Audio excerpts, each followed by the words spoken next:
Imagine standing in the middle of a desert where the air feels like fire, where temperatures climb to nearly 48 degrees Celsius, where sandstorms roar across an endless horizon. Now imagine that same barren land glowing under the sun, not with heat alone, but with power. So much power that it can light up entire cities. This is not science fiction. This is the story of one of the most ambitious energy transformations in human history. Welcome to Nascent Bulletin. In the heart of Rajasthan's Jodhpur district lies a small village called Bhadla. For decades, it was known for its harsh climate, blistering summers, dry winds, and relentless dust. Satellite images from 2015 showed little more than empty land, stretching to the horizon. But look at that same land today, and you will see something extraordinary. The vast sea of blue panels, known as Bhadla Solar Park, spread across nearly 14,000 acres, about 56 square kilometers. This is the largest solar park in the world. When you zoom out from satellite view, the scale becomes almost unbelievable. It's so massive that you could fit nearly half the city of Paris inside it. With a total capacity of over 2,200 megawatts, this single solar park can generate enough electricity to power a major metropolitan city like Kolkata. And this is just one solar park. Projects like Bhadla show us the raw, untapped potential of solar energy. Around the world, countries are racing to harness sunlight. In North Africa, for example, Morocco has emerged as a global leader in solar innovation. Nearly 20% of its electricity already comes from solar power, and it is home to one of the world's largest concentrated solar power facilities, Noor Ouarzazate Solar Complex. Unlike traditional photovoltaic panels that directly convert sunlight into electricity, concentrated solar plants use mirrors to focus sunlight onto a single point, generating intense heat. That heat produces steam, which drives turbines to generate electricity. It's a different approach, but driven by the same infinite source, the sun. But this raises a fascinating question. If one solar park can power a city, how far can we scale this? Could we power entire countries? Entire continents? What if we covered the Sahara Desert with solar panels? Could we meet the world's entire energy demand? The numbers are mind-blowing. At any given moment, about 173,000 terawatts of solar energy hit the Earth's surface.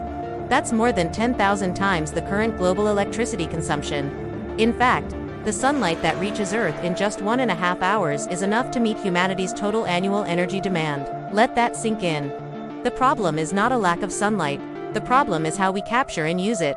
Back in 2005, researcher Nadine May estimated that a relatively small square of solar panels in North Africa could power all of Europe, a slightly larger square, about 254 kilometers, on each side, could theoretically meet the world's electricity needs. More recent and realistic estimates suggest we would need around 500,000 square kilometers of solar panels globally to meet total energy demand.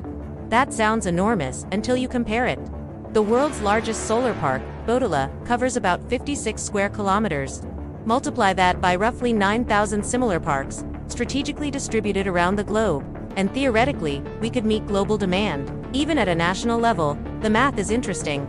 If India's peak electricity demand is around 200,000 megawatts, and one park like Bhadla produces over 2,000 megawatts, then about 100 such parks could theoretically power the entire country. So if the solution seems so clear, why haven't we done it? Because reality is more complicated than mathematics. First comes geopolitics. If massive solar farms were concentrated in one region like the Sahara, other countries would become dependent on those nations for energy. We've seen how oil shaped global politics for decades. Energy dependency can shift power balances, create tensions, even spark conflicts.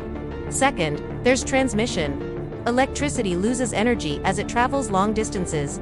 Building global-scale transmission infrastructure would require massive investments in international cooperation. Third, maintenance. Solar panels, especially in deserts, require constant cleaning.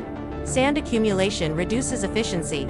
At Bhadla Solar Park, more than 2,000 robotic cleaners operate regularly to keep the panels dust-free. It's a solution, but it adds cost and complexity. Then comes lifespan. Most solar panels last around 25 years. After that, efficiency drops, and replacements are needed. Manufacturing, transporting, and recycling panels require resources and money. And money itself is one of the biggest challenges. Building thousands of massive solar parks demands trillions of dollars in investment. So what's the solution?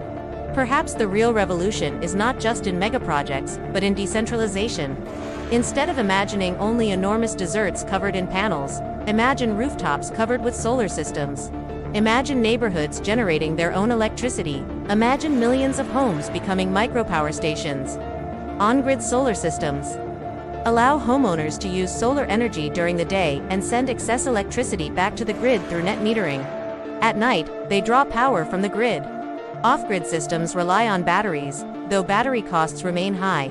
For individuals, rooftop solar is often a one-time investment with a break-even period of 3 to 5 years. After that, it's essentially free electricity for decades. And innovation doesn't stop there. In Freiburg, Germany, a futuristic rotating house called the Heliotrope was built in 1994 by architect Rolf Disch. The tire structure rotates to follow the sun. In winter, its windows face sunlight to maximize warmth. In summer, they turn away to stay cool. Solar panels on the roof rotate independently to track the sun, producing multiple times more energy than the house consumes. It's called a plus energy building. Solar energy is even expanding beyond land. Floating solar farms operate on lakes. Solar-powered boats have crossed oceans. The aircraft Solar Impulse 2 flew around the world using only sunlight. And here's something astonishing. The first practical use of solar panels was actually in space, aboard Vanguard 1, launched in the 1950s. Now, scientists and engineers are exploring space-based solar power stations orbiting platforms that collect sunlight continuously and beam energy back to Earth using microwaves. In space, there are no clouds, no night, no dust. Such systems could produce over 10 times more energy than Earth-based panels. Of course, solar energy isn't perfect.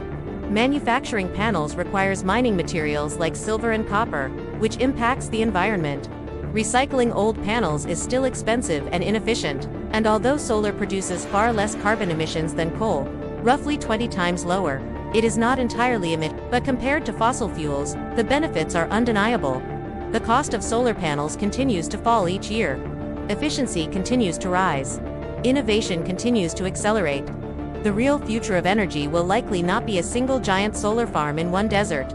It will be a network mega solar parks, rooftop panels, floating arrays, solar-integrated buildings, and perhaps even orbital power stations. A combination of centralized and decentralized systems. The sun delivers more energy to Earth in a single hour than humanity uses in an entire year. The question is not whether we have enough sunlight. The question is whether we have the vision, cooperation, and determination to use it wisely. If you found this exploration of solar energy fascinating, make sure to like this video and subscribe to Nascent Bulletin for more deep dives into science, technology, and the ideas shaping our future. Because the next energy revolution isn't coming from underground. It's already shining above us.